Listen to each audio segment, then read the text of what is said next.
And yes, we are live. I'm here with Chris. Chris, how are you doing? Good. How are you? Nice to meet you. Nice to see your face. And like we were just chatting before going live, I don't exactly remember when I reached out to you or why, but you thought it had something to do with the angry Catholic. Is that what you said? Yeah, I think someone uh, who has listened to the Angry Catholic show has listened to my podcast and recommended that you, you know, Reach out. give my stuff a listen and talk to me. So, Okay. the Angry Catholic show and I, we don't agree on everything. I'm conservative, but not quite like that. But we do have a lot of overlap in terms of the abuse stuff. And the Angry Catholic show people are very good on the sex abuse crisis, and they're parents who are being responsible and are appropriately frustrated about stuff. So we share a lot of common interests in that respect. Okay, so that gives me an idea what we're in for today. So, before we get into all that good stuff, I always ask my guests to go back in time and talk about the faith journey, how you were raised, if there were any, religious influences in your life in terms of, parents, siblings, grandma who was devout or whatever. Talk about sort of the early impressions as a very young child and, the good and the bad, and then all the Right. way through puberty and up until today, the faith journey. How far did you stray from belief in God, and where are you now? I actually have no idea where you are now. So Right. Well, I would. Well, I actually kind of like to begin at the ending, which is okay, to say, I'm still a Christian. okay, I have my pinky toe in the Catholic Church. I still have some affinity for the Catholic Church. I appreciate certain aspects of the Catholic Church, but uh, as Richard Gere said in Pretty Woman, I'm very angry with the Catholic Church. Uh, so, so I was born and raised Catholic. My dad is Catholic. My mom is a Presbyterian, although she didn't really start embracing her religion until I was in high school or so. So I was basically raised Catholic with a quite Catholic dad and a non religious mother, which is relevant to the abuse thing. Uh, well, okay. So I'm a survivor of the Catholic sex abuse crisis. Starting in fourth grade, a priest named Father Leroy Valentine came to the Church of the Immaculata, uh, and he was a bad guy. He did all the classic things with me, to something like, well, I've estimated he may have gotten 100 guys at Immaculata, although that number might be lower, which goes back to kind of the my position. So I'm the firstborn, the oldest in my family. My mom was not Catholic. So I think so one of the things I've talked about in general is, what's my motivation? My motivation is to ensure that what happened to me doesn't happen to anyone else. One of the frustrating things about my story is that I went into this process of trying to understand what happened and how and why, assuming that nobody knew. And I didn't really understand how that was possible, but that was my assumption. The more people I talked to, the more I realized a lot of people knew. A kind of scary number of people knew, such that my 100 victims number of Father Valentine might be high. It may be more like 50 or so, or, high, kind of mid tens. Because as it turns out, a lot of people were talking amongst themselves about how my abuser, Father Leroy Valentine, was a bad guy. The problem is that because I was a firstborn, I didn't have an older brother to look out for me. Because my mom was not Catholic, she wasn't plugged into the Catholic networks. So nobody warned me. Nobody warned my parents. And one of the things I'm trying to do now is to warn other people. So at a minimum, I can say to Catholics, listen, I tried to warn y'all. One of the reasons why things are still bad and why things are scary is because of a man who's involved in my story. So my abuser was ordained in the summer of 77, which was the summer between my third and fourth grades. The prior summer, another priest, Father Dolan, was ordained and came to Immaculata from in the summer of 76. And he's actually my first memory of a priest. And I remember having a conversation with him having a conversation with us in third grade about Mark 8, 22 to 26, which is Jesus heals the blind man at Bethsaida. And what's distinctive about that story is that it actually took Jesus 2 goes. Now, I've since come to understand that there's certain people who think that, well, I was told that story that Jesus made a mistake. Some people view that as a blasphemous interpretation. I didn't really have a problem with that interpretation, still don't. You know, the way it was sold to me was that Jesus made a mistake just like we all make mistakes, and that's kind of what brought me closer to God, and that really kind of made sense to me. That story, like I said, was told to me by Father Dolan, who you know as Cardinal Timothy Dolan.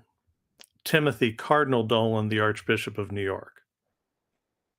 He overlapped with my abuser, Father Leroy Valentine, at the Church of the Immaculata in Richmond Heights, Missouri, a suburb of St. Louis, just up the hill from the Galleria Mall, if you know St. Louis, for 2 years from 77 to 79.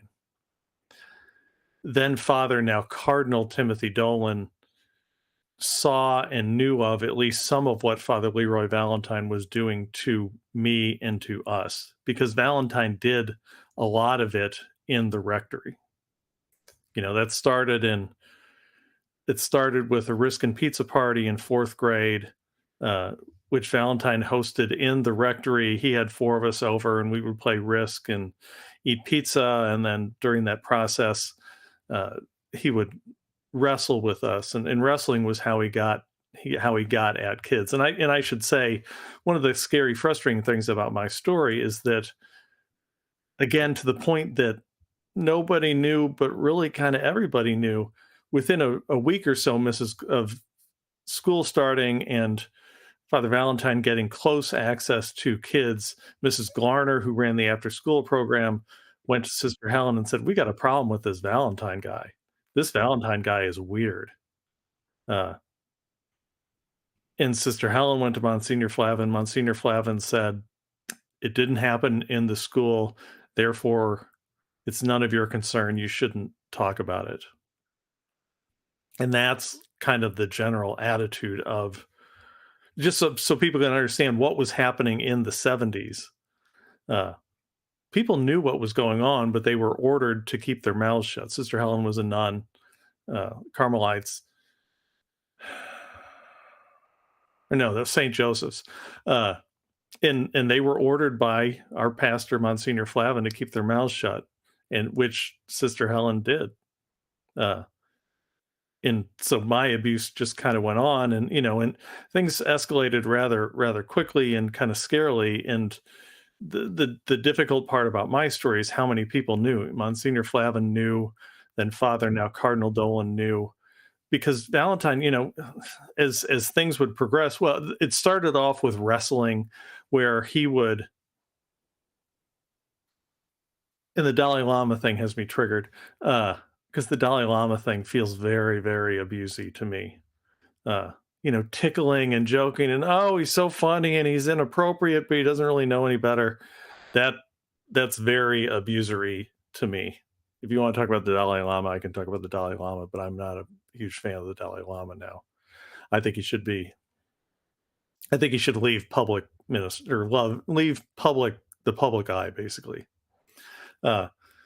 But so what happened is, my abuser, he would wrestle with us, and that's what Mrs. Glarner saw when she went to Sister Helen, was him wrestling with us. And he would, he would teach how to wrestle, and what would happen is his hand would slip, and he would end up touching you down there. And that would happen over and over again. And really, what he was doing was he wasn't just grooming you, but he was testing you. And, I just froze. Other guys, he did that to him, and they threw him across the room. And those are the guys who failed the test and who didn't get bothered anymore. But, that's kind of the gist of what happened there.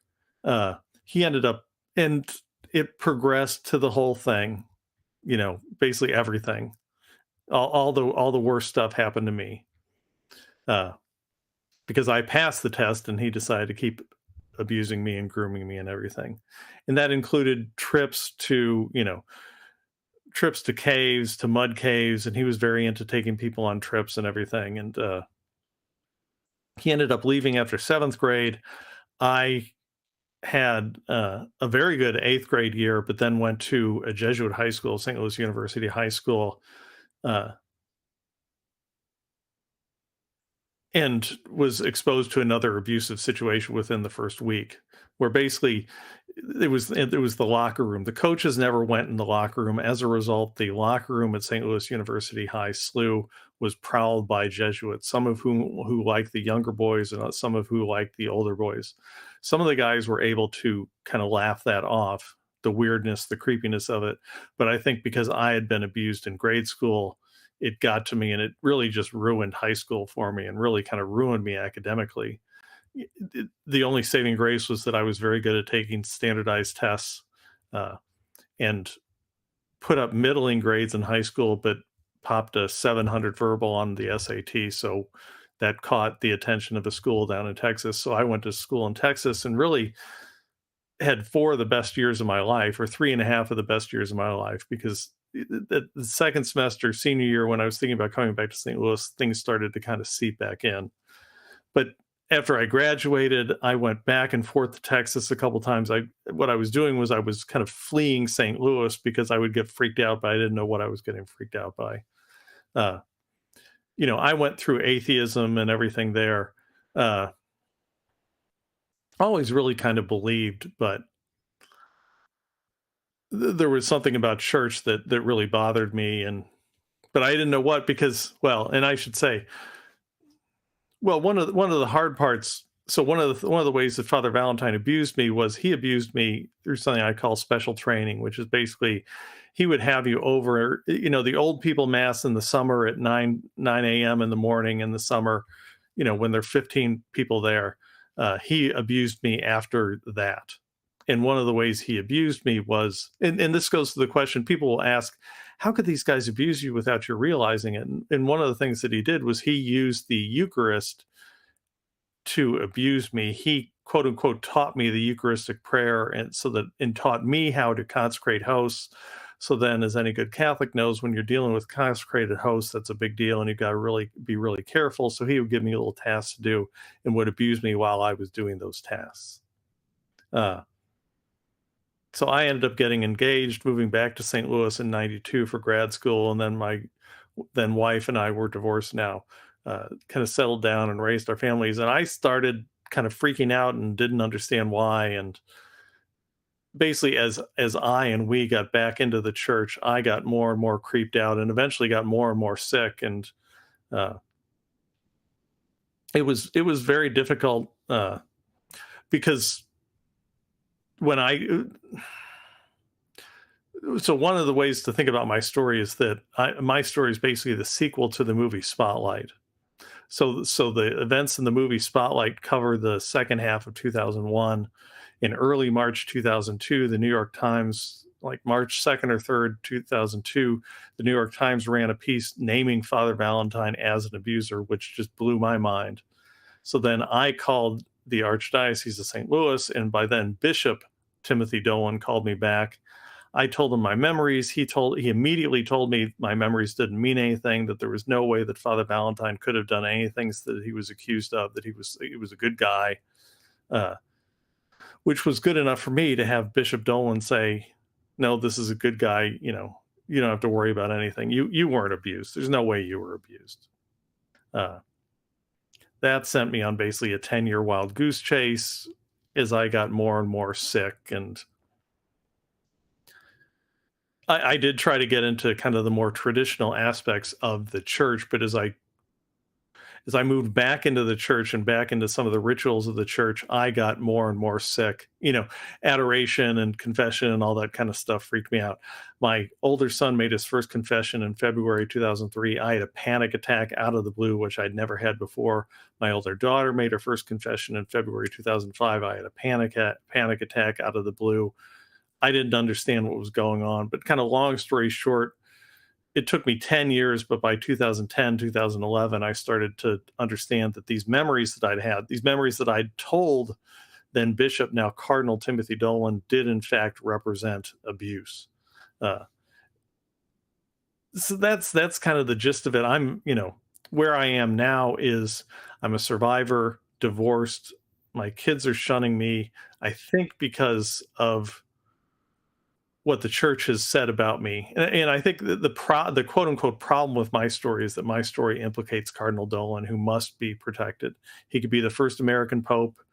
He could be the first. He could be a pope from St. Louis, and that's just too big of a deal for people to be able to handle. And they're just sacrificing me as a result. I have to be sacrificed in order to protect Cardinal Dolan. So that's why I've couple of years ago, I started a podcast called Sacrificed, which may be how you kind of came across my story, or one of your listeners or followers came across my story. But I'm just trying to tell my story and explain what happened, explain how it happened, how it could have happened, and alert people, warn people to the fact that the problems in the Catholic Church in terms of the sex abuse crisis have not been solved. There's been a lot of talk, but people like Cardinal Timothy Dolan, who saw and turned a blind eye to my and our sexual abuse at Immaculata, are still running things. And then there are even worse stories like Bishop Rick Sticka in Knoxville and the seminarian Wojciech Sobczak. And Wojciech Sobczak, who was thrown out of multiple seminaries and raped the organist in Knoxville, is being hidden in St. Louis by the Archdiocese, doing the Diocese of Knoxville a favor. So if the Catholic Church in Missouri, or in the United States at least, is still shuffling priests and shuffling and hiding seminarians, then what exactly has changed? I was not warned about this stuff. What I'm trying to do now, and what I appreciate you for, is allowing me to get the word out and help warn people that the problems within the Catholic Church have not been solved. And I'm here to just try to warn people, give people the warning that I was not given. Yeah. So I got a lot of questions. I'll just sort of throw them out at random, and you can bat them back to me. Yeah. I've met a lot of shady, creepy priests. Okay. I joined the church in 2009. I came in from atheism. I was Protestant till age 14, lost my faith, and then for 25 years as an adult, I was atheist. Went down some pretty dark paths with my atheism. Came back in 2009 to God, and then to Christianity and to Catholicism. And I met some very, very shady, creepy priests here in Montreal, Quebec, Canada. Now, I don't want to talk about percentages, but, I've met a lot more than I would have liked to have met. It's like one is Right. too many. One is too many, and I've met way more than one. So I'm not going to name names. I'm not going to point fingers. Well, But and let me just say that's a concern, and that's an experience. And one thing I should mention is I was abused at a time when the seminaries and the rectories were full. I can't imagine what things are like now, although your experience seems completely consistent with the concerns that I have. When the church is so hard up and so desperate for priests, what in the world is going on now, considering what happened to me in the context of what happened to me then? right, because the bar has been lowered because we're desperate. Well, and let me make that point. I think I figured this out, and I've confirmed it with other people. I think what happened is, to your point in your comment that the bar has been lowered. I think what happened is that around 1970 the bar was lowered. The 60s killed the numbers of vocations, and the Catholic Church tried to keep its numbers up and did so by ordaining people they normally would have run off. And it's very simply that.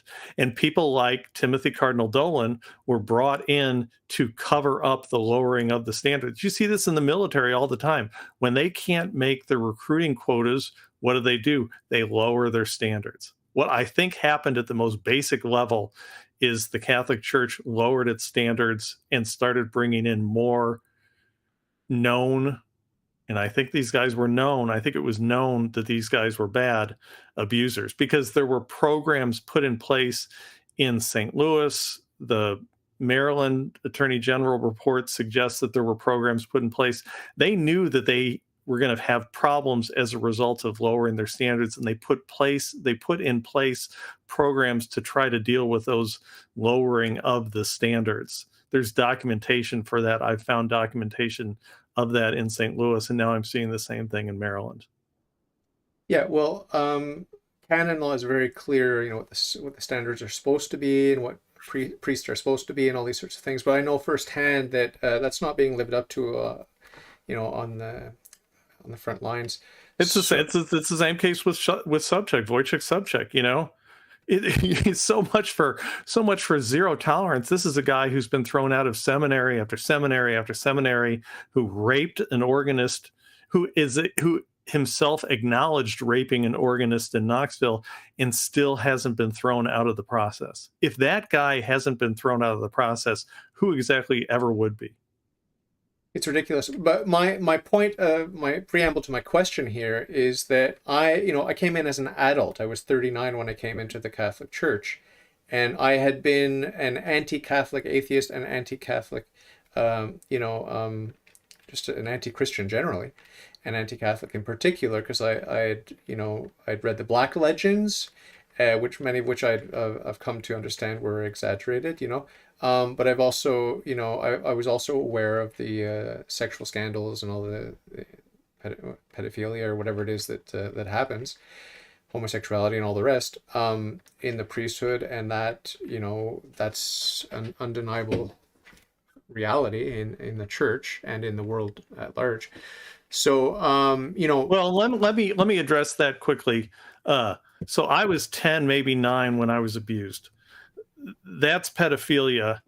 Yeah. I'm trying to understand exactly what the homosexuality thing does, what relevance that has, and come up. Okay, well, so there are a couple things. One is there are aspects of gay culture. I mean, a lot of gay men, and I've got a lot of friends who are gay men. Gay men like gay men, and they like men.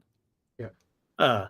The problem is there are aspects of the gay culture, the twink thing, where you're not talking about men, you're talking about younger men or older boys or teens and that kind of stuff. And that's where that's described as gay, but that's not, I think, the majority of gay. But I have this concern that pedophiles are trying to gain acceptance via the plus in the LGBT plus, because there's this whole desire to not judge. And my concern is I know that admitted pedophiles are trying to gain acceptance under the plus, and I have concerns about that. Now, I do have concerns with gay priests who are violating their vows, but I have the same concern for anyone who's violating their vows with anyone, because that to me feels like manipulation. I just don't draw the distinction between whether you're gay or whether you're straight. As long as you're violating the vow of celibacy, that's a problem regardless of whether you're gay or straight.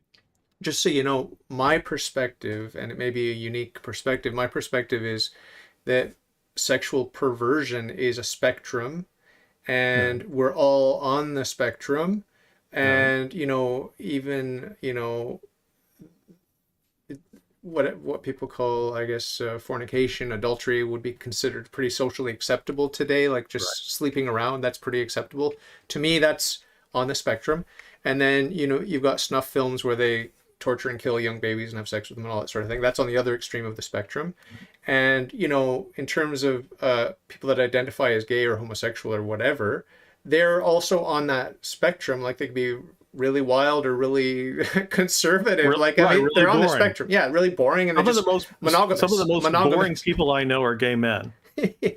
But not every gay man is boring like that. Some of them live just like my straight friends in college, who are banging anything that'll stand still. That's a problem in the gay culture. But yeah, so I don't buy into any of the neat little categories of Right. of sexual perversion. It's just like deep and dark, or it's more shallow. And like Right. I'm on the shallow end. I'm a sexual pervert who's on the shallow end. Right. And for someone, I think the Blessed Virgin Mary was not a pervert. She was full of grace. But the rest of us are on the spectrum. Period. So That's the nature of life. That's sin. yeah, but Period. my point with my preamble to my first question here is that I came in as an adult and I'm able to sniff out. I have good, for the most part, I have pretty good idea of who I'm talking to, and you can get creeped out if someone is creepy. Like you have a sense of what people are, and not to judge the heart or anything like that. We don't know the heart, but you get indications, and I stay away from anyone who's creepy that's a priest. Like I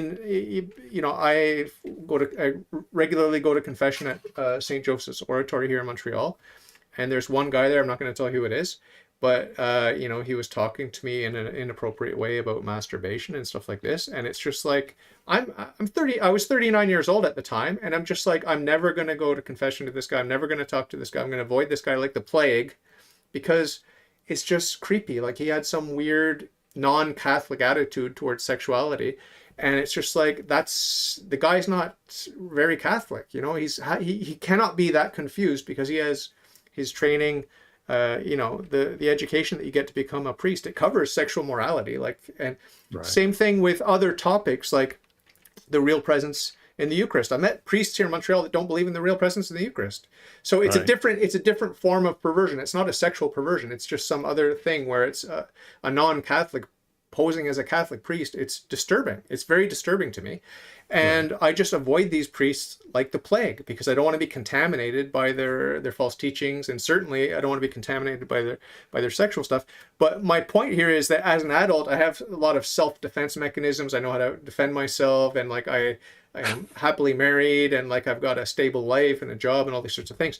But if you're like 8, 9, 10 years old or whatever, you're so vulnerable, and you maybe don't know how to recognize what's normal, who's healthy, who's insane, and who's creepy perverts. So, um, you know, um, I guess my question for you is, looking back, would I, based on what I've told you, would I recognize Father Valentine or some of the other characters in your story? Would I recognize right away that they're talking in an inappropriate way to the regular adult population in their church?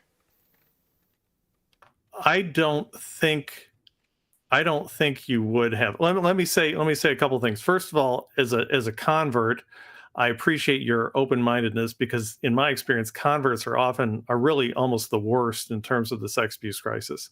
They just don't want to know. They don't want to have signed up for something that's as deeply affected by that still. Uh,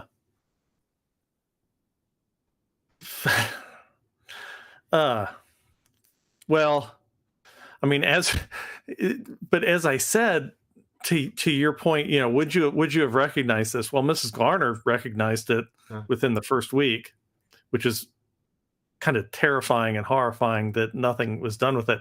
Well, and I've got another story. This is a guy who came. So I went public in 2018. Christmas of 18, I had a guy who is a couple of years older than me, but turns out he spent a year or two at Immaculata and had an experience with Valentine. And so what happened is, so Valentine shows up at Immaculata in the summer of 77.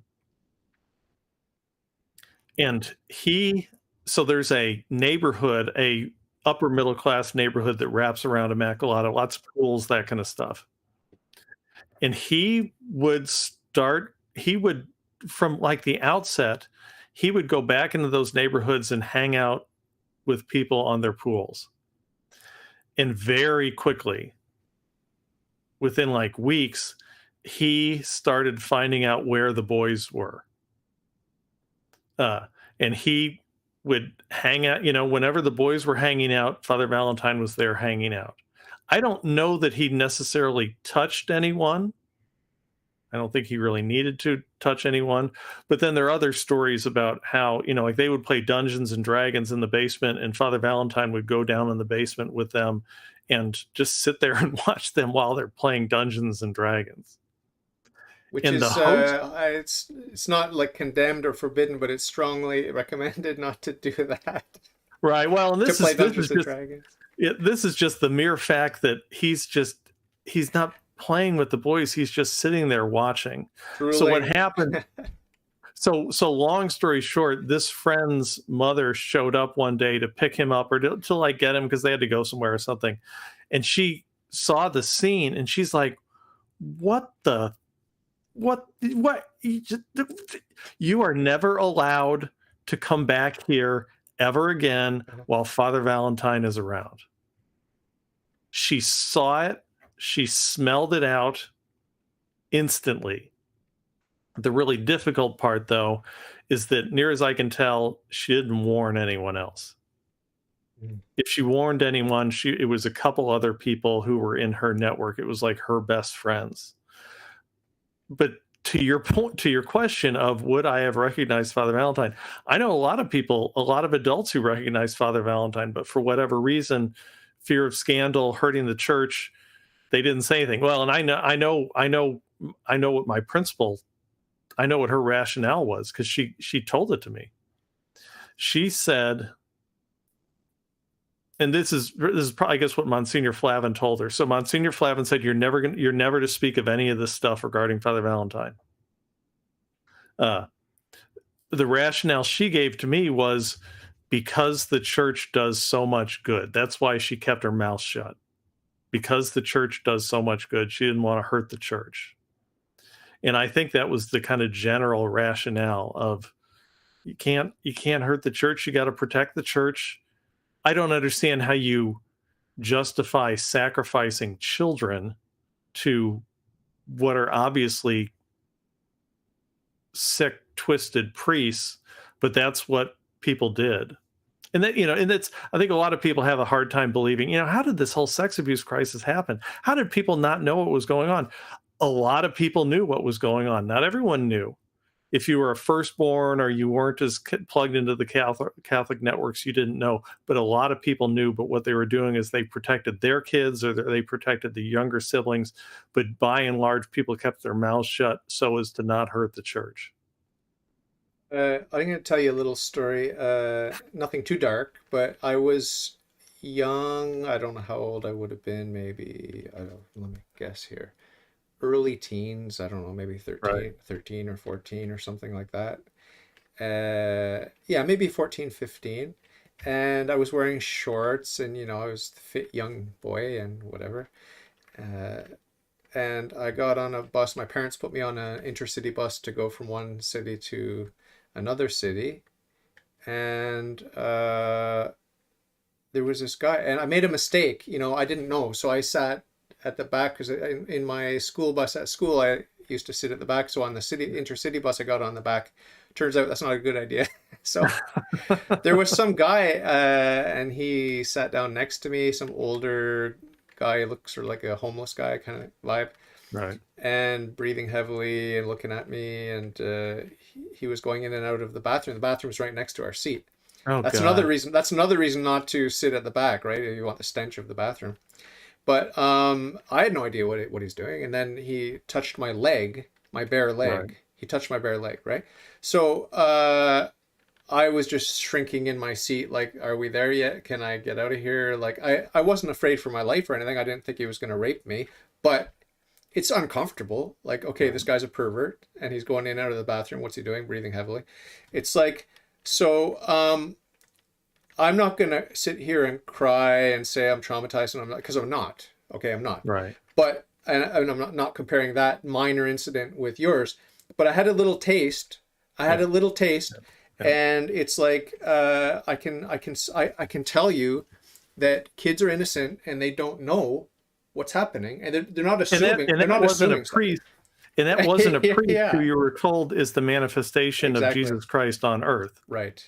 So the abuse of power, the more power, it's more abuse. But yeah, I don't buy this argument at all that, oh, we have to protect the church is good, so we can't get the wolves in sheep's clothing out. Like, no, get the wolves out, get the wolves out. Well, and that's something that I mentioned this again today because I don't get a lot of direct confrontation, but I'll overhear things that people will say. And one of the things that parents will say to their kids, the kids will say, "Who's that man? What does the sign say? What does that mean?"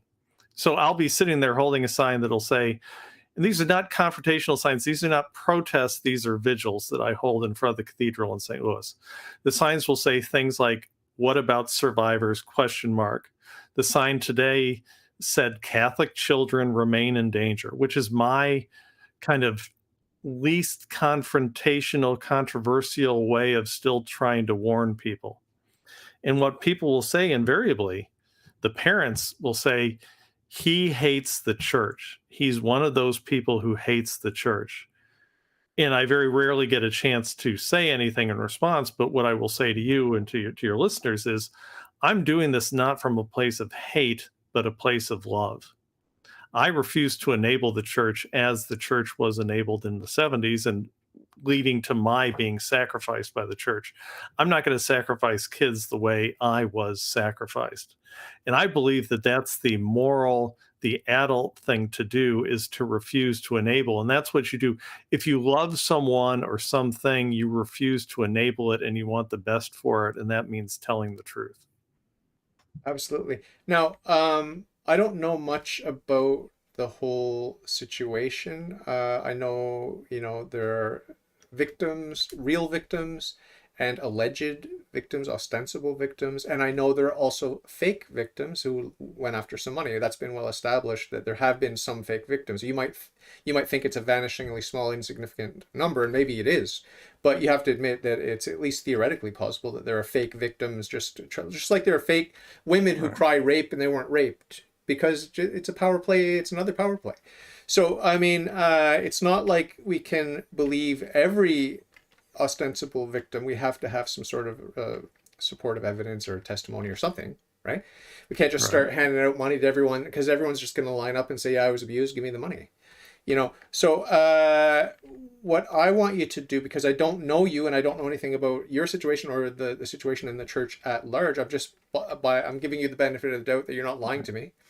But how ridiculous would it be to try to twist your story into that you're profiting somehow financially, or that you're somehow, how would they have to twist your story to the point where you're the bad guy and you're profiting somehow from your work that you're doing?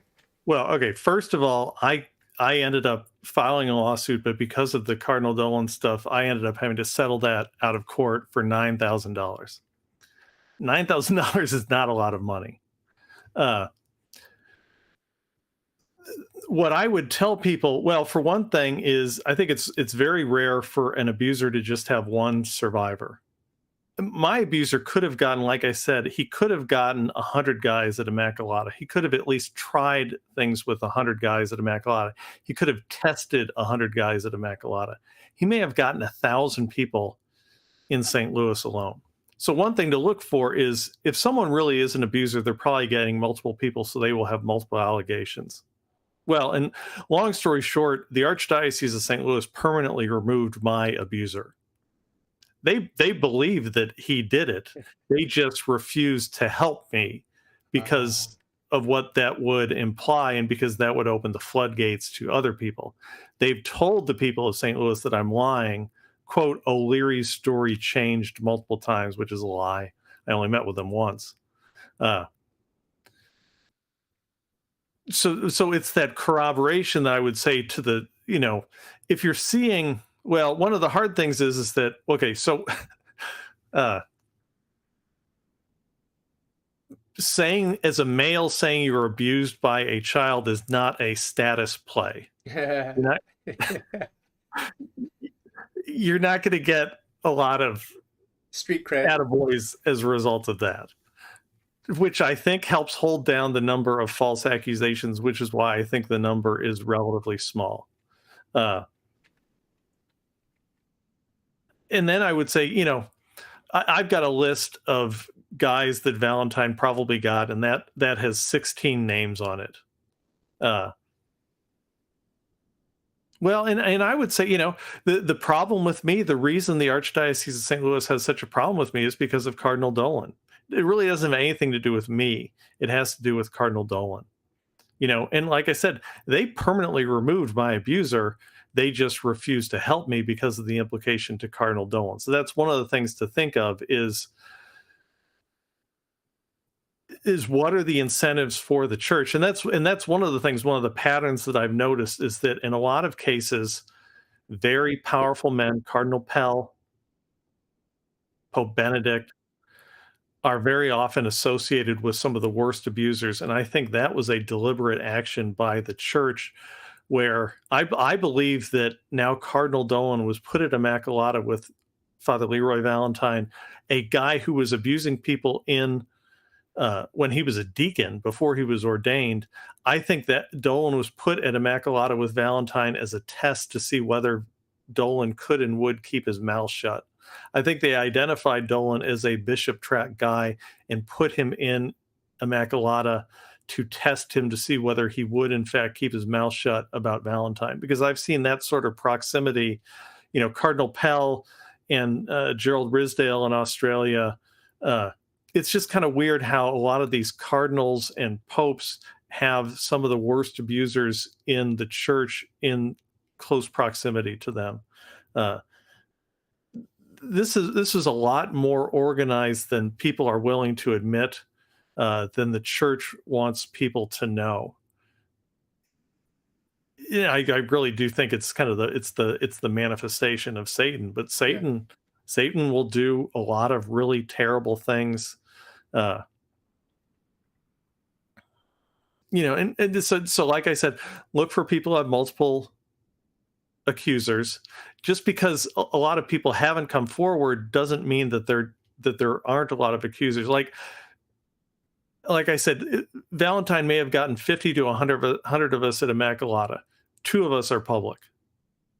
Valentine may have gotten 1,000 guys, hundreds, if not 1,000 people in St. Louis. 3 of us are public. I know of 16, and I've got a list that lists 16 guys, but that's all, this anonymous guy and this anonymous guy and this anonymous guy. So it's difficult. On the one hand, I would say look for multiple allegations.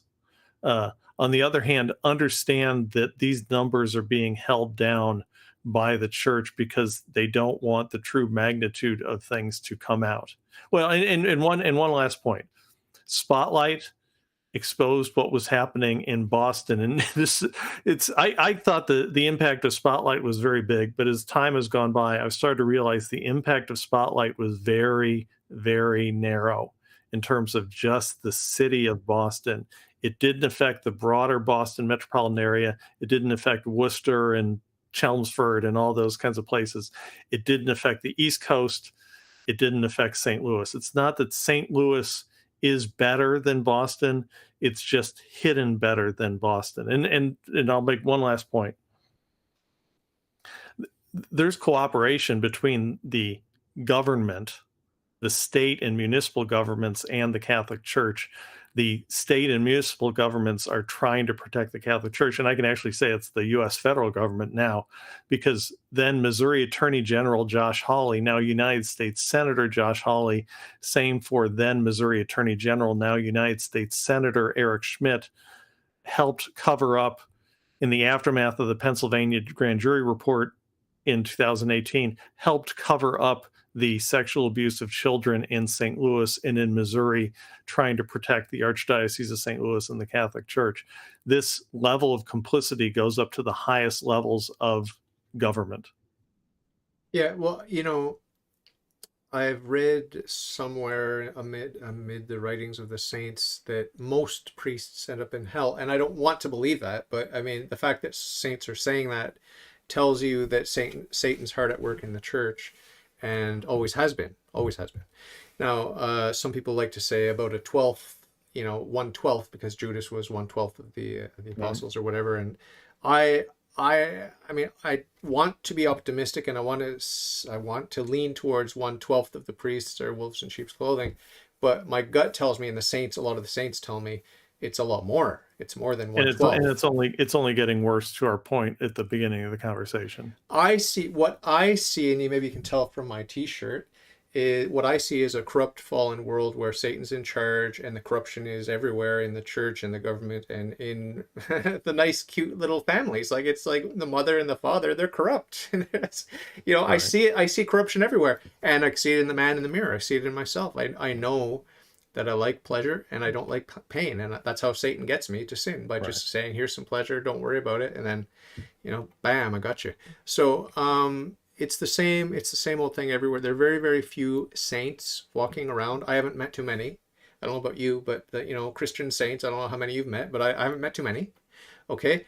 I've met a lot of people that I think are sincerely striving to be good and holy and faithful and to please God and all that. And I love that. And that, frankly, that's good enough for me. If you're striving and you fall and you dust yourself off with God's help and God's grace and you continue striving, that's what I'm doing. And I think Right.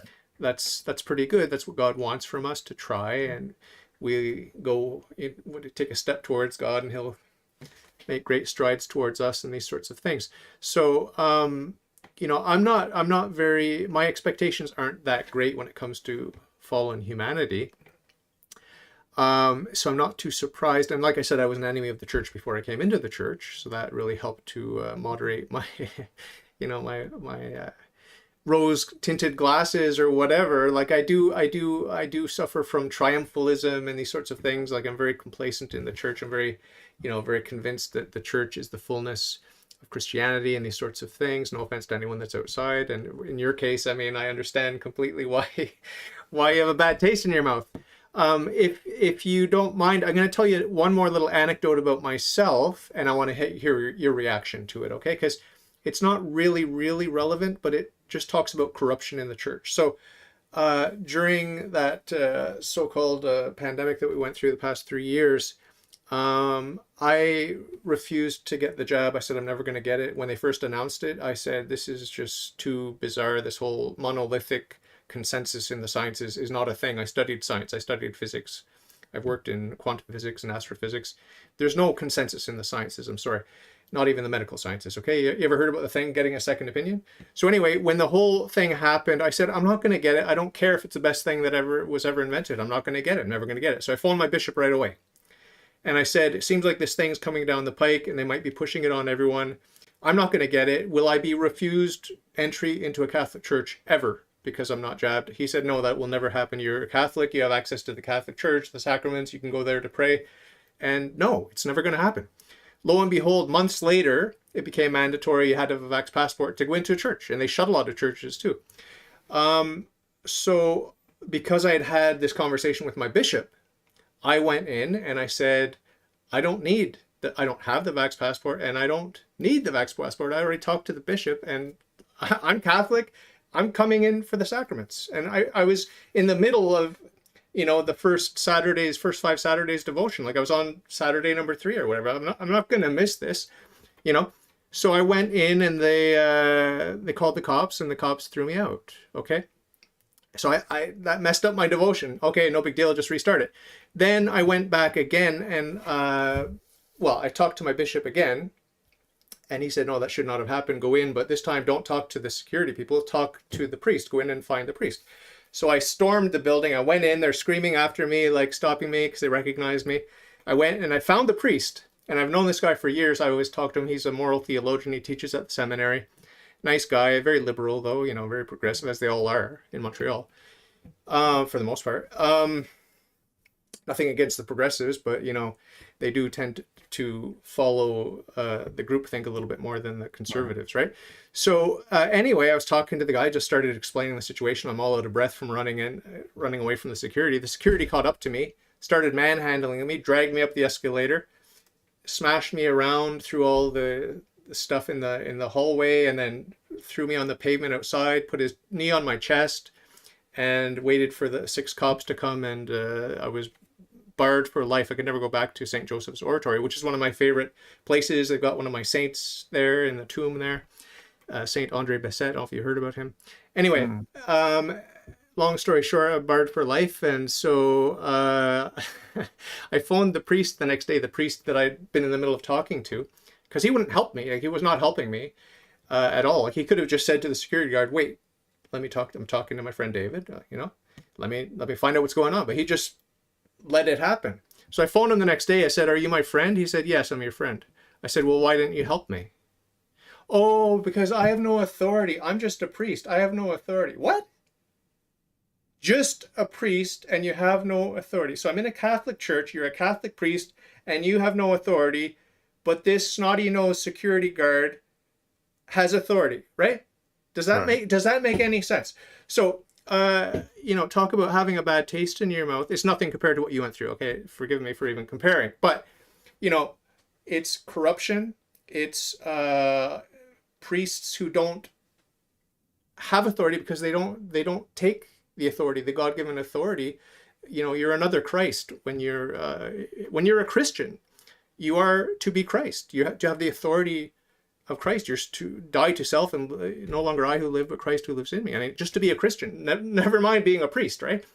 So, very disappointing, and it's to me, it's just again, it's an indication of how deep the corruption is. When I talked about the hierarchy in the church, we have God Almighty, then we have the Pope and the bishops, and it's a hierarchy. And I said, my bishop trumps your security guard, like, period. Right. Not to mention the police who came to chuck me out. What authority do they have in the hierarchy? This is the Church of God here. There's a hierarchy to be respected, but no one wanted to hear about it. So I just want to hear your reaction to all that. Well, I couple reactions. One, I do believe that COVID is a thing. However, and I do have all the vaccinations. However, I had one of my kids had a reaction to the vaccinations, which did make me think. And then there's the whole word vaccinations. The assumption that I was operating off of, and I did get judgmental for a while. Why would you forgo a vaccination if fundamentally the vaccination is not for you but for other people? As we've since learned, the vaccines aren't really vaccines, they're more therapeutics, uh, which shifts the relevant model from polio and measles to more like motorcycle helmets. Uh, the COVID shots aren't, maybe they were designed or hoped that they would prevent transmission, but that doesn't seem to be the case. Then you've got kids like my son who are very healthy, young 20s, who are getting the side effects for exactly what purpose if it's not preventing transmission, which I mentioned to talk about, critical thinking and kind of getting caught up in the waves and being sold a promise, but also having to come to understand the reality of things. Just because it was sold as a vaccine doesn't mean that it was a vaccine, and it doesn't seem like it was a vaccine. And I'm personally grateful for it because I'm over 50, and it may have protected me. If I'd gotten it, maybe it would have protected me. But things are different than they were sold. Just because it was sold as a vaccine and fit into this polio, measles vaccine slot, that doesn't necessarily mean that that was how it was. So I'm trying to think critically about the COVID stuff. Now, one thing to your story about priests and authority, well, I'm generally disappointed by priests because very few priests, you can probably count on one hand the number of priests in the United States, if not the world, who are really kind of standing up to their bishops for survivors. And I do believe in doing the right thing. And really, Christ was crucified for doing the right thing. And I should say, to go back to my faith and to kind of close the loop on my faith, the Archdiocese of St. Louis in 2018 held a massive reparation. Survivors were not invited to that. I had to find out about it on Twitter. I ended up standing vigil out in front of the cathedral where I was shunned, which was a very difficult experience to have all the priests of the Archdiocese of St. Louis shun me. They backed off on the shunning for a little bit, but it seems like the shunning is back. And I personally believe that if Jesus Christ could do what he did, entering Jerusalem on Palm Sunday to a certain and known fate, so obviously Holy Week is a big deal to me, increasingly a big deal to me, which has kind of sealed me as a Christian, if not a Catholic, then I can do this in terms of speaking out for survivors, trying to protect people. Christ, in a lot of ways, went against the system, went against the conventional wisdom, went against the power structure, which is not what a lot of priests are doing. Now, the difficult thing, what they'll tell me is that, so Sister Helen, she kept her mouth shut under orders. The priests in St. Louis are under orders not to engage with me. The priests in the Archdiocese of St. Louis shun me under orders. They're literally not allowed to talk to me. I think they may have been ordered not to even look at me. So when I'm stand vigil out in front of the Cathedral Basilica, the priests and the seminarians especially won't even look at me, which I view as completely unchristian and antithetical and contrary to everything that Jesus Christ did in and with his life. There are a few who, well, in 2020, he would talk to me kind of out in the open, and now it's like he'll kind of pass me by and he'll walk 3 feet behind me and kind of say, "Hey, how you doing? Good to see you. Glad you're here."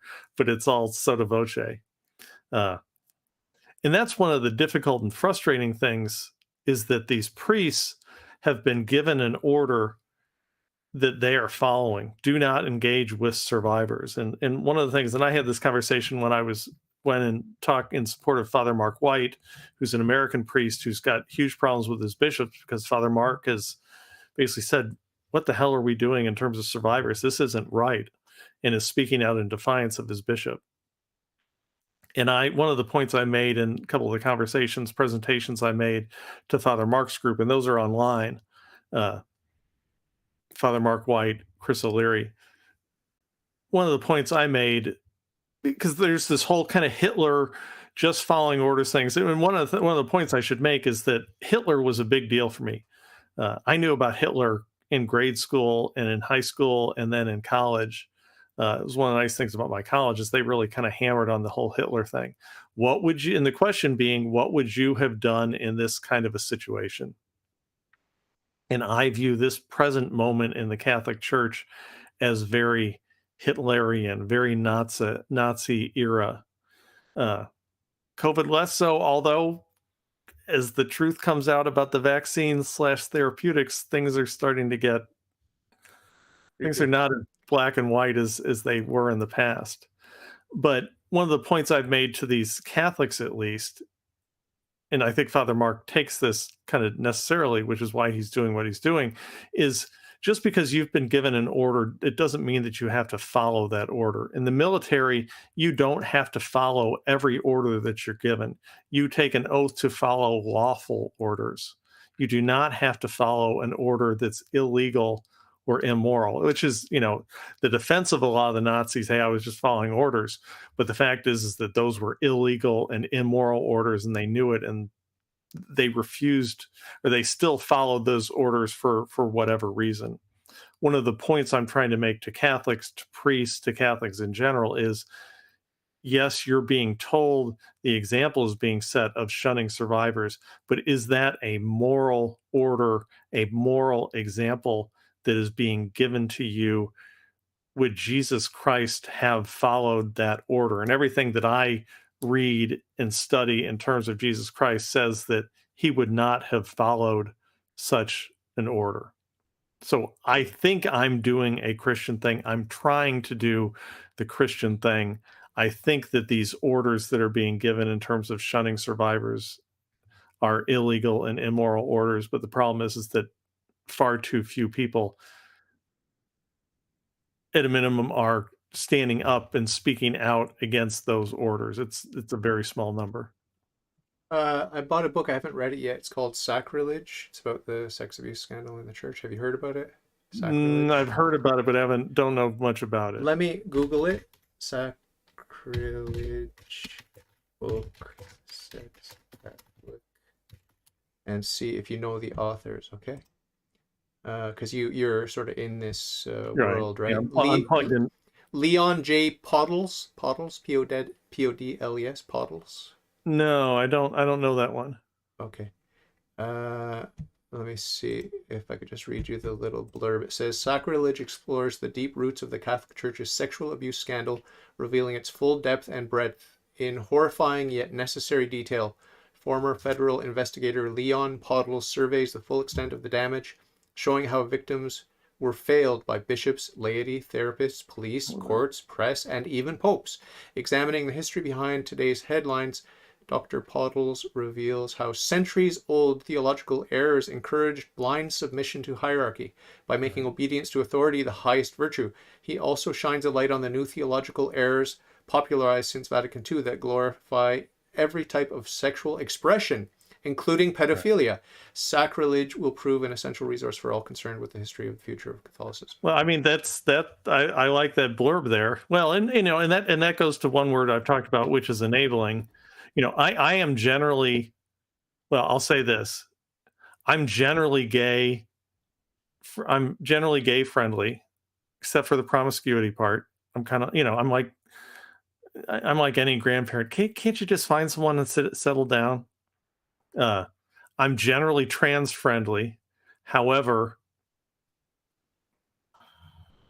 so my abuse led to gender confusion.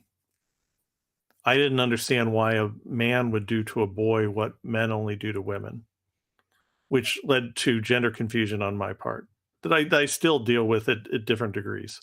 Uh, One of the concerns I have about the current trans moment and movement is there seems to be a lot of enabling there, where it's like, okay, you say you're trans, so let's get surgery and get your hormones right away. Now, some people will say that that's not a thing, but every time people say that, I read another report, and there's a bunch of stuff coming out of St. Louis, and I don't know whether it's true or not, but the person who made these allegations is saying so in affidavits and under legal penalties.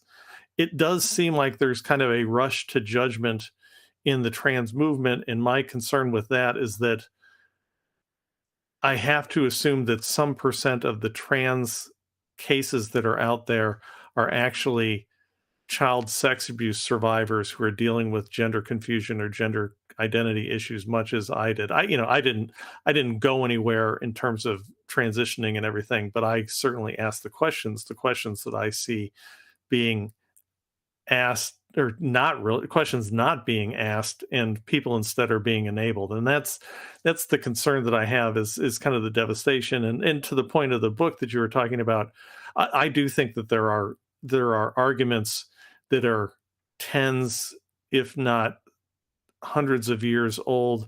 Ideas like the ontological change, where a priest is his fundamental being is changed, which may have enabled this change in the 70s. Okay, yeah, we lowered our standards, but the ontological change is going to save us.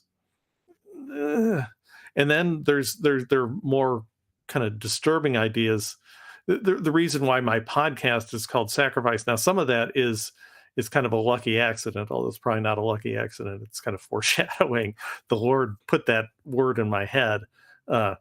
We were sacrificed by people for reasons that I still don't think are completely understood. You've got the ideas of the 60s and the sexual liberation, and let's not get judgmental about stuff. And you had guys like Foucault, who seemed like they may have been abusers themselves, who were trying to influence the tide of things and may have been wanting to move things in their direction. Like I mentioned, the Dalai Lama, I don't know what he's said in terms of sex, but the Dalai Lama just strikes me as a pedophile who's getting less and less. Uh, he's getting less and less inhibited. The Dalai Lama is becoming disinhibited as we're watching. Uh, there's a reason why society has standards for things, and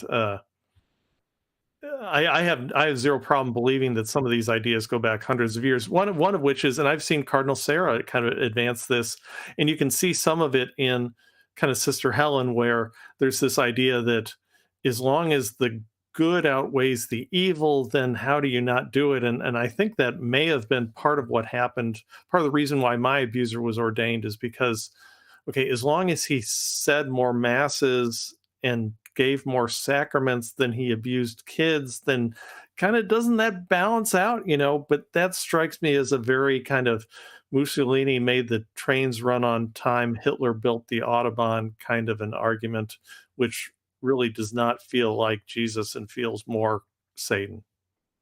You mentioned five good bishops worldwide. Do you have some names you could some names you could name drop the good guys from your I don't I perspective? don't I don't know any I don't know any good bishops.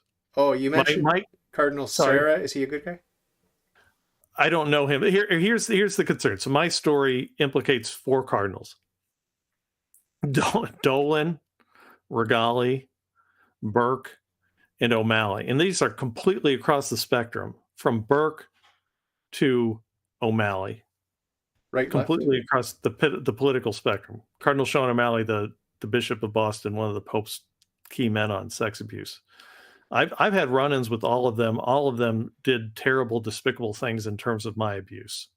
Uh, it's really difficult. Well, so I have a theory that going back into the 70s, again, in the 70s, the church knew it had a problem and knew it had to recruit a certain type of bishop, someone who could and would turn a blind eye to the sexual abuse of children. My concern is that the Catholic Church at the present moment is the fruition of that, in that it's totally corrupt. The entire hierarchy of the Catholic Church, up to and including Pope Francis, is corrupt in the sex abuse crisis in one way or another. I don't think there are any heroes in the hierarchy of the Catholic Church. If there are any heroes in the church, it's going to be in the priests. And unfortunately, that's a relatively small number.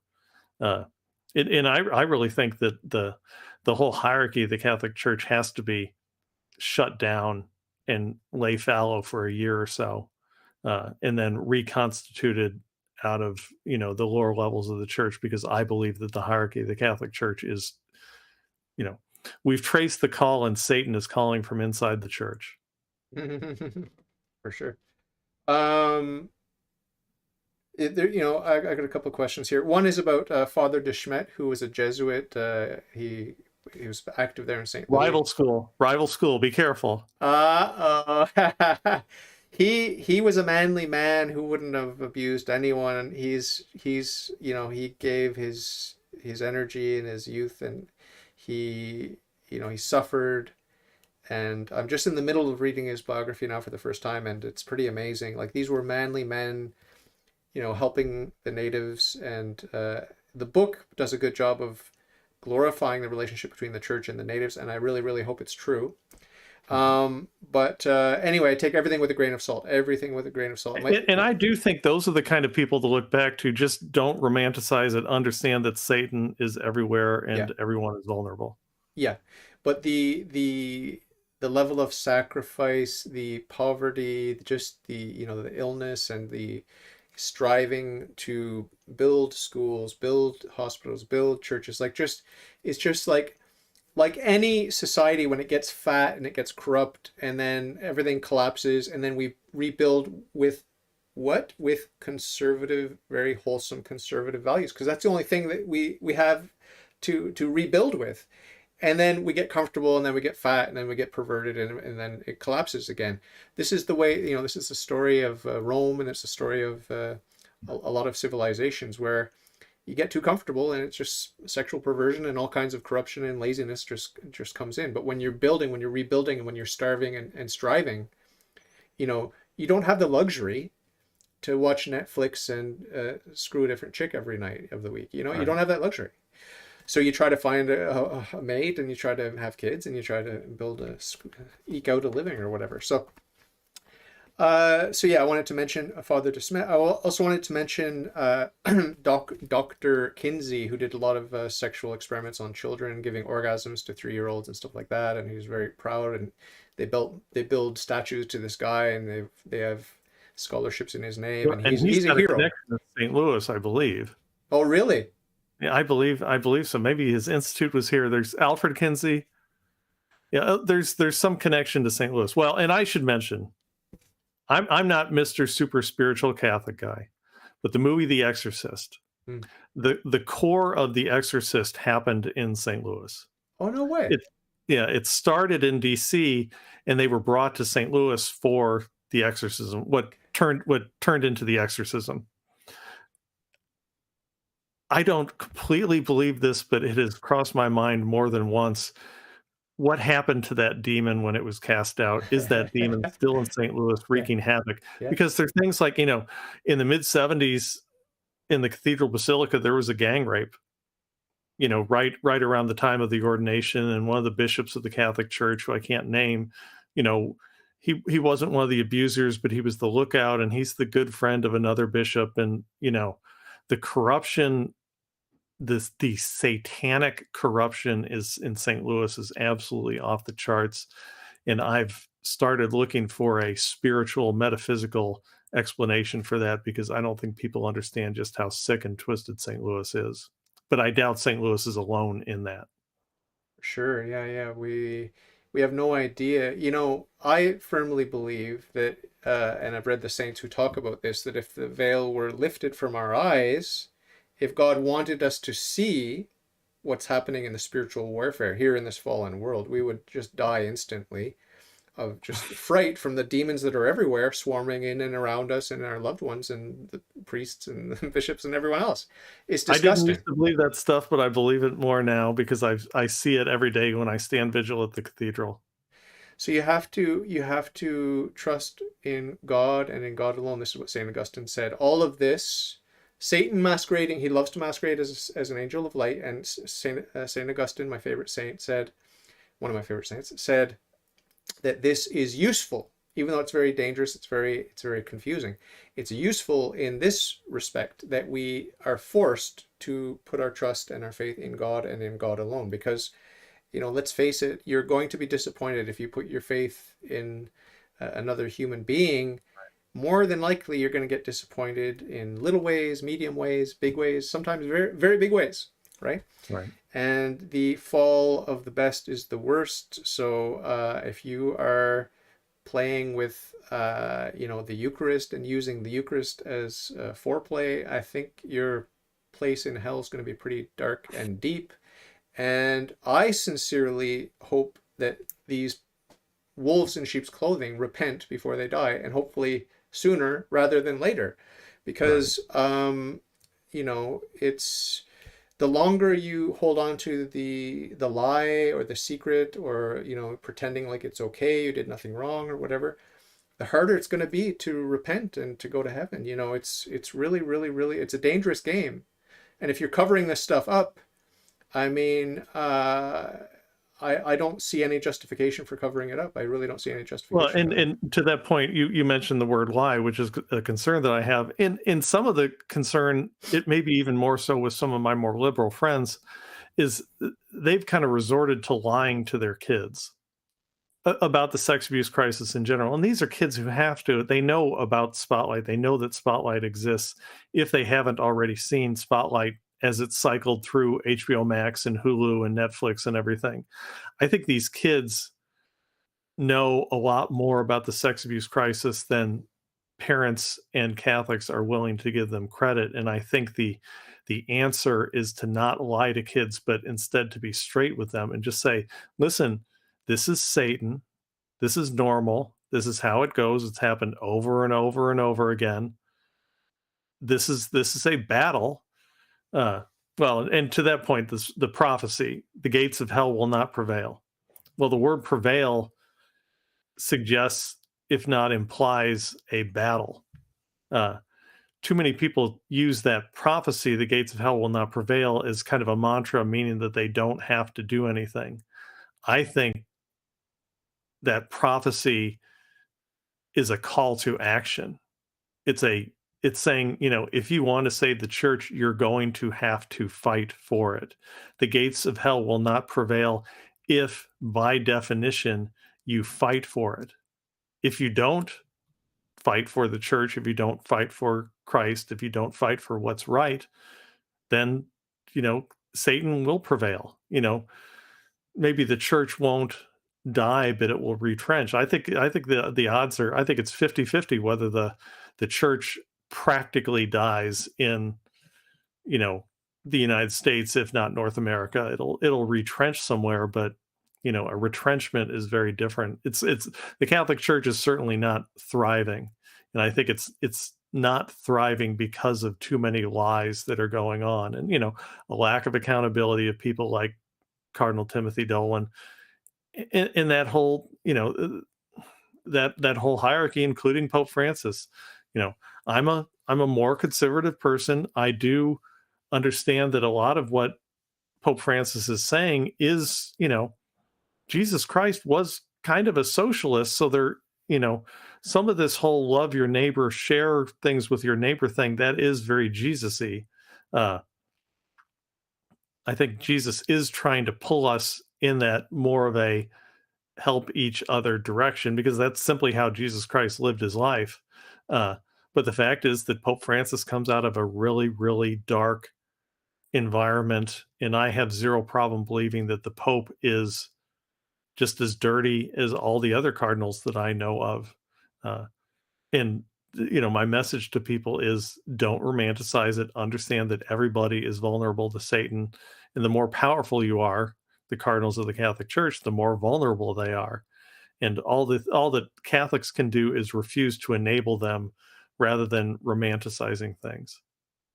Absolutely. Well, you read about, or you even hear about, even in modern times, you'll still hear about uh, a seminary in upheaval.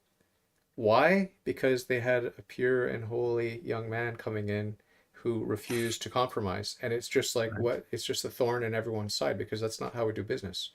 You know, No, and one point I should make, people say, but the society is more accepting of gays and homosexuals, but that's in wider society. I'm very gay friendly in wider society, but in a seminary, especially if you've got a guy who's a straight guy and he's just trying to keep his head down and get to ordination, that person should be able to get to ordination without harassment, without having to fend off people. And the fact that people are preying on each other in a seminary is just, it's an abomination. It's blasphemous. Uh, People will say it's not realistic, but that to me sounds like Satan talking. If you're in the seminary, your expectation should be that you are going to do everything possible to stay celibate. People who have no intention of staying celibate, I would argue, are trying to manipulate people. They're trying to adopt the mantle of celibacy without having to do the work. And a lot of that is manipulation. They want people to believe that they're celibate. So people will say, God, look at all that Father has given up for us. He's given up, he's given up his sex life. This has to be a really good and holy guy. And I think that's true of priests who, parish priests that I've known who really are kind of holy, very practical men. The concern is that when people adopt that mantle and that kind of knee jerk uh, belief and faith in those people, when these men, in fact, they have no desire, no intention of sticking with that vow. And in the worst case, they're just using it to manipulate people. Those are really scary people. And my concern is that, based on what happened with the seminary in Knoxville, is it seems like that's happening more. That's more and more the case. There's more and more of these predatory, manipulatory kind of people, uh, and it's deeply concerning. I'm gonna tell you a story. It's a top secret story, so I'm not gonna name names. I'm not gonna tell you where I know this person from or whatever. But there was a certain woman who wanted to join Christianity from a non-Christian background. Okay. And I'm just going to be very vague on the off chance that someone who knows this person. Okay. So, just to protect the dignity of this person. So she wanted to become a Christian, and uh, she was in love with Jesus, blah, blah, blah. But she was very impatient when it came to the teachings, because I was going through the catechism with her, and when it came to the sexual morality, she's like, no, I can't handle this. I need sex. And she was very blunt about it. And I said, well, you love Christ. This is what Christ expects of you. Okay. So, I mean, it's up to you. You're an adult. I'm just telling you, this is what the church teaches. She's like, Right. I don't want to hear this. I don't want to hear this. I don't want to hear this. Okay. So I talked to my priest, who was helping with the whole process too. supervising, and he said, well, she's an adult, and you teach her, and you know you can't really force her or whatever. Like, I mean, you've told her what the church teaches, and so it's up to her really to digest it or to accept it or not. And so, long story short, I mean, I found that very shocking. But long story short, she entered the church, and then was baptized, where all your sins are washed away, and all the consequences of sin are washed away. Like, she goes clean slate, going straight to heaven if she dies at that moment. So after I don't know how many weeks or months, she fell pregnant and had an abortion. Right. So just imagine that, you know, someone claiming to love Christ and throwing up red flags, like obvious red flags, like, no, sexual morality, not gonna, I'm not listening, I don't want to hear that, don't want to hear that. Because it's a selfish desire that they don't want to let go of. And then they go through the motions and they're all celebrating and happy and whatever, and then get pregnant, have an abortion, and guess what happened? Lost the faith, left Christianity, and went back to her old religion. So all of this to say that we can want the lifestyle, we can want the title, we can want to be Christian, we can want people to think of us a certain way, but there are going to be red flags. I saw it firsthand. Like, this is like a major red flag. I spoke to my priest, and he said, look, you're an adult, she's an adult, and she can make her own decision and whatever. And I don't know if he should have done something different or intervened or what, but I mean, when we're talking about students in seminary, like, if you are not detached from sin, venial and mortal sin, like if you are not committed to chastity, even if you're not in the priesthood, you're Catholic, you are in the state of mortal sin. You're not in the state of grace, right? So you're going to hell. You're going to hell until you get right with God. You have to at least strive for chastity. You can't be an unrepentant, heterosexual, married, unrepentant masturbator. You have to strive against all your evil inclinations. You can't be an unrepentant glutton, even though you have a successful business, a great family, and everything else. If you're unrepentant about your gluttony, you're on your way to hell. Sorry. So, I mean, the standard is high for every Christian, not just the priests, but especially the priests. And to your point about the ontological change in the priesthood, that is guaranteeing a more painful eternity in hell. That mark on the soul, I believe it's real. The mark is real. And just like with confirmation and some of the other sacraments. So I believe it's real, and I believe, and this is what the saints teach, that it's increasing the pains of hell, because, you're betraying Christ in a deeper way. You're wounding Christ in a deeper way. So a very, very tragic story with my female friend there, and it's devastating to me because I was involved and I felt very guilty. I confessed to another priest about it, and he said, look, you did your best, you warned her, and at the end of the day, she's an adult, she's going to make her choices, and you're not to blame, but I still feel guilty. No, and that's because you're a compassionate person, but everybody has free will. Are you shocked by that story though? No. You're jaded. Well, it's, well, I mean, some of it is you have to, I'm trying to be really realistic about the human condition. Yeah. I'm trying to be extremely unromantic about the human condition. Because I think some of this romanticization of things is causing problems. And like I said, I know 4 cardinals who are just dirty, nasty, complicit people. That kind of beat it out of me when I realized, people would say, oh, but what about this guy? And I'm like, you know about this? What about this guy? You know about this? The only person that it pays to be romantic about is Jesus Christ. He's the standard. He's the person to strive toward, to emulate. When it comes to other people, to human beings, everybody is vulnerable, and that's kind of me. My key point is to understand the vulnerability and to appreciate the power of Satan and the influence of Satan, and the just how widespread Satan is, Mm, and be very unromantic about things and just try to work things from that very unromantic mm. point of view. And the banality of evil, as Hannah Arendt said, right?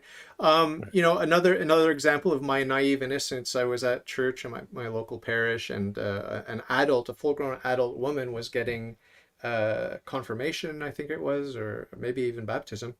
And I was all excited. I rushed up to her afterwards, and I'm like, "Wow, this is amazing! You're on this journey, and what happened? Like, how did you get to this to today? Like, how did you arrive here, entering the church? This is amazing."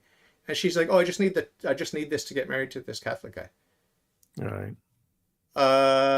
Wah, wah. It's like all my excitement, all my hopes and dreams. Like, this is a human coming to Christ, and it's just like, no, I just need this check mark so I can, so I can. Well, here's one thing. Here's Oh. one thing that I would say about that. I think a lot of that is Satan messing with us, trying to destroy our faith and trying to distract us from the big picture stuff. Individual people will fail. I'm more focused. It used to just depress the hell out of me, all these bishops and these cardinals. I've since moved beyond that and am just trying to focus on Christ and what he wants and what the plan is, and moving things closer to the plan to the degree that I can, and not worrying about other people. And it's not easy. I fail. I fail every day, worrying about the Pope and getting disappointed by the Pope. And, and just to be clear, my biggest concern with the Pope really is fundamentally that so much of what he says and does is just empty, meaningless talk. Uh, there are lots of things to get frustrated with the Pope. My biggest thing is that the Pope gives survivors false hope. He gives Catholics a false sense of caring for and about survivors. And that's one thing that people need to understand is, and to a degree, I've just kind of moved on from the Pope's fallenness, and I'm just focused on, okay, understand the Pope is a man, don't romanticize him. Let's look at the reality of things. And some of this is like a Missouri Midwestern farming background kind of conservative No talk is nonsense. Yeah. right. This is the show me state. I think it's great that people talk about all this stuff, but let's hold them accountable. Let's look at what they actually do. And I do think these individual failings of Christians, while frustrating, I think they can too often get us off target and lose focus. And I think they're designed to get us to lose focus and lose our faith. And what I'm just trying to do is, let's just make sure that, because I can't do anything about the Pope, what I can do is make sure that people are informed and are warned about the problem and the nature of the problem and some of the root causes of the problem. But at a minimum, I can do for other people in St. Louis, at least, and with your help more broadly, I can help warn people and alert people to the nature and existence of the problem. And that's really kind of all I can handle and all I can guarantee right now. Yeah. For my part, because I'm a sick pervert, I know that most men are sick perverts, and because I know that Satan loves attacking the church and the hierarchy of the church, I would be very, very cautious, and I would advise every parent to be very extra cautious. Like, be cautious with leaving your kids with anyone, male or Right. female, especially male, but male or female, and especially if you get weird vibes from this person. And I'd be very, very, very. I would advise parents to be very, very cautious, not to take any risk, like with your children. Like, Well, that's my message when I stand vigil at the cathedral, and every once in a while someone comes up to me, and sometimes they're young parents, and I say, "You need to understand that you are the only line of defense yeah, for your child. yeah, You are it, yeah, period." yeah, yeah, yeah, yeah. So I'm not paranoid. I'm not paranoid. I think I have a realistic understanding about human nature. We're sick perverts, at least the men. I don't know about the women, but the men are sick. And it is a sickness. I do have sympathy for people who are abusing, for example, the uncle sleeping with his niece because he's just too much of a wimp to go out and meet a real woman. Like he's just taking whatever low-hanging fruit and is sneaky with his, Well, is I've got a saying for that, which is, never begrudge a shark or a lion its nature, because at the yeah, end of the day, it's a shark, it's a yeah, lion, yeah. but never forget it either. Yeah, yeah, yeah. Well, like I said before, I really hope and pray that that everyone repents. I mean, this is one of my main prayers, like that people repent. And what are we caught up in? Like some people are caught up in greed, some people are caught up in power, some people are caught up in lust, some people are caught up. But a lot of the saints, they talk about, and even the Marian apparitions, they talk about lust being the biggest killer. Like it's sending a lot of people to hell. Like lust is sending a lot of people to hell. People don't want to hear that in 2023. They don't want to hear that. They want to think, I know a homosexual man. He told me lust is good. Lust is good. It's an Yeah, no. expression of love. And No, and that's the concern I have.